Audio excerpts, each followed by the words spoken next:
साथियों, श्री कृष्ण ने गीता का संदेश युद्ध की भूमि पर दिया था और भगवत गीता हमें ये सिखाती है कि शांति और सत्य की स्थापना के लिए अत्याचारियों का अंत भी आवश्यक है।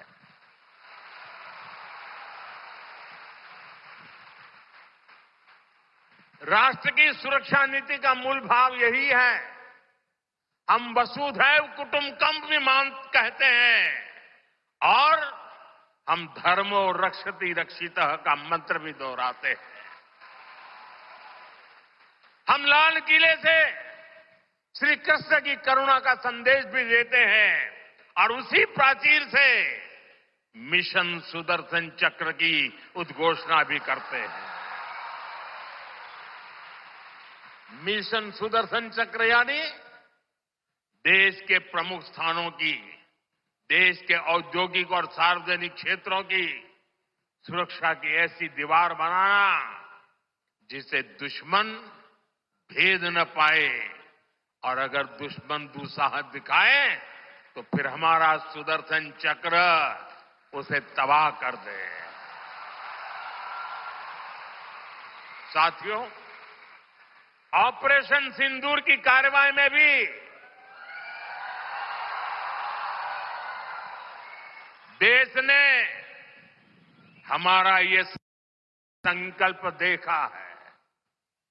पहलगाम के आतंकी हमले में कई देशवासियों ने अपना जीवन गंवाया।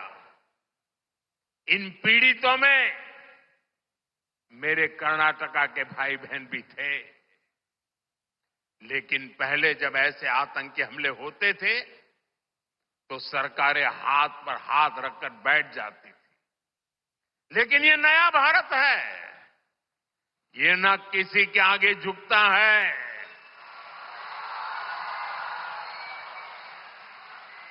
और न ही अपने नागरिकों की रक्षा के कर्तव्य से डिगता है। हम शांति की स्थापना भी जानते हैं और शांति की रक्षा करना भी जानते हैं। साथियों, भगवत गीता हमें कर्तव्यों का, हमारे जीवन संकल्पों का बोध कराती है और इसी प्रेरणा से मैं आज आप सभी से कुछ संकल्पों का आग्रह भी करूंगा। ये आग्रह 9 संकल्प की तरह है जो हमारे वर्तमान और भविष्य के लिए बहुत आवश्यक है। संत समाज जब इन आग्रहों पर अपना आशीर्वाद दे देगा तो इन्हें जन जन तक पहुंचने से कोई रोक नहीं पाएगा। साथियों, हमारा पहला संकल्प होना चाहिए कि हमें जल संरक्षण करना है, पानी बचाना है, नदियों को बचाना है। हमारा दूसरा संकल्प होना चाहिए कि हम पेड़ लगाएंगे। देश भर में एक पेड़ मां के नाम अभियान को गति मिल रही है। इस अभियान के साथ अगर सभी मठों का सामर्थ्य जुड़ जाएगा तो इसका प्रभाव और व्यापक होगा। तीसरा संकल्प कि हम देश के कम से कम एक गरीब का जीवन सुधारने का प्रयास करें। मैं ज्यादा नहीं कह रहा हूं। चौथा संकल्प स्वदेशी का विचार होना चाहिए। एक जिम्मेदार नागरिक के रूप में हम सब स्वदेशी को अपनाएं। आज भारत आत्मनिर्भर भारत और स्वदेशी के मंत्र पर आगे बढ़ रहा है। हमारी अर्थव्यवस्था, हमारे उद्योग, हमारी टेक्नोलॉजी सब अपने पैरों पर मजबूती से खड़े हो रहे हैं। इसलिए हमें जोर शोर से कहना है, vocal for local. Vocal for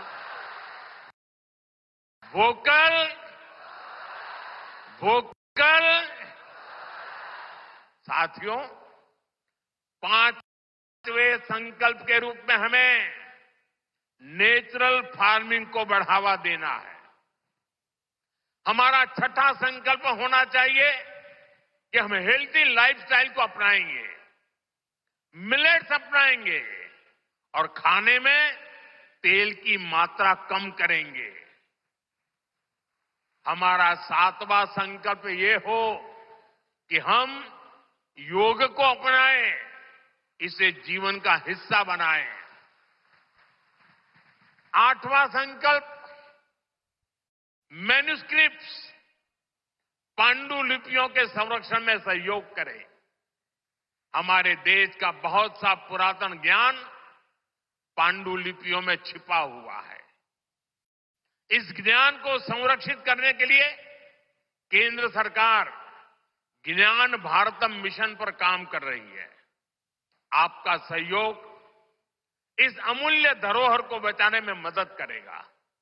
साथियों, आप नौवां संकल्प लें कि हम कम से कम देश के 25 ऐसे स्थानों का दर्शन करेंगे जो हमारी विरासत से जुड़े हैं।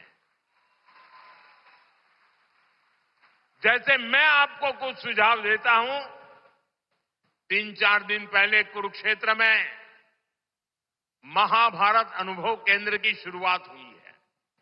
मेरा आग्रह है कि आप इस केंद्र में जाकर भगवान श्री कृष्ण का जीवन दर्शन देखें। गुजरात में हर साल भगवान श्री कृष्ण और मां रुक्मणी के विवाह को समर्पित माधोपुर मेला भी लगता है। देश के कोने कोने से और खास करके नॉर्थ ईस्ट से बहुत से लोग इस मेले में खास तौर पर पहुंचते हैं। आप भी अगले साल इसमें जाने का प्रयास जरूर करिएगा। साथियों, भगवान श्री कृष्ण का पूरा जीवन, गीता का हर अध्याय कर्म, कर्तव्य और कल्याण का संदेश देता है। हम भारतीयों के लिए 2047 का काल सिर्फ अमृत काल ही नहीं, विकसित भारत के निर्माण का एक कर्तव्य काल भी है। देश के हर नागरिक की, हर भारतवासी की अपनी एक जिम्मेदारी है। हर व्यक्ति का, हर संस्थान का अपना एक कर्तव्य है और इन कर्तव्यों की पूर्णता में कर्नाटका के परिश्रमी लोगों की भूमिका बहुत बड़ी है। हमारा हर प्रयास देश के लिए होना चाहिए। कर्तव्य की इसी भावना पर चलते हुए विकसित कर्नाटका, विकसित भारत का स्वप्न भी साकार होगा। इसी कामना के साथ उडुपी की धरती से निकली है ऊर्जा विकसित भारत के इस संकल्प में हमारा मार्गदर्शन करती रहे। एक बार फिर इस पवित्र आयोजन से जुड़े हर सहभागी को मेरी ढेर सारी शुभकामनाएं और सबको जय श्री कृष्ण, जय श्री कृष्ण, जय श्री कृष्ण।